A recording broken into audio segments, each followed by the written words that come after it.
The Garden of Sinners, Chapter 4, The Hollow Shrine. So, Shiki ends up in a coma for 2 years because, according to Mal, she got hit by a car. I'm going to tell you right now, I don't remember her getting hit by a car in the previous movie, and I don't remember her getting hit by a car in this movie, so I am purely going off of what I have read, but I will say this, the movie probably would have been pretty well served if we got to see her hit by a car and the reaction of the people getting hit by the car. We do see her get carried into the hospital, but I would have liked to see an actual car hit her. Regardless, she ends up in a coma for 2 years. When she wakes up, she has the mystic eyes of death perception, or as I referred to them in the last video, the Tsukihime murder eyes. Apparently I was wrong about her having them in the first movie, she gets them right now, but that's okay. I still think she's not actually the murderer and she was still trying to scare him off. Anyway, point is, after the coma, the outgoing version of her personality is dead, apparently, or asleep, not clear, both terms are used. Regardless, we're now back to the sort of shy, demure, meek Shiki, who also has the huge murder impulses, but is also starting to develop throughout the course of this film into being more like the outgoing personality, which is also apparently a male personality.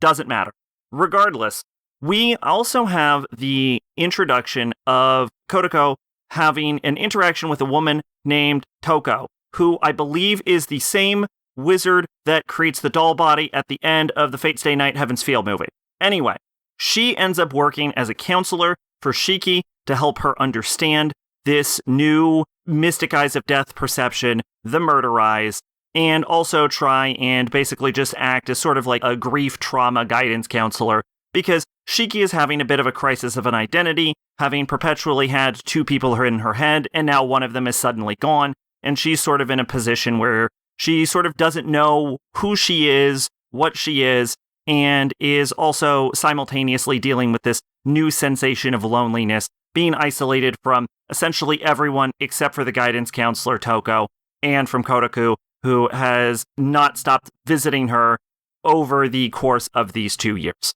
Also, she's being beset by these monsters that are trying to kill her, that are called stray thoughts. The movie does not explain what a stray thought is, but I think it is a well enough named concept that I think you can make a pretty good fucking guess, and I'm sure we're pretty close to what it means, if we don't know for sure. Regardless, this is basically the setup for the plot line that, because this is movie 4, you've already seen 2 other instances of this plot line, which is that Shiki ends up working under Toko as part of some sort of supernatural ghostbuster, is what it seems to be. So I will say that I have long since assumed that the purpose of the achronicity of these films is because it is trying to make itself seem smarter than it actually is, and to be fair, there is probably some truth to that, but I am also beginning to suspect that if I remember right, the movie 1 was pretty action-packed,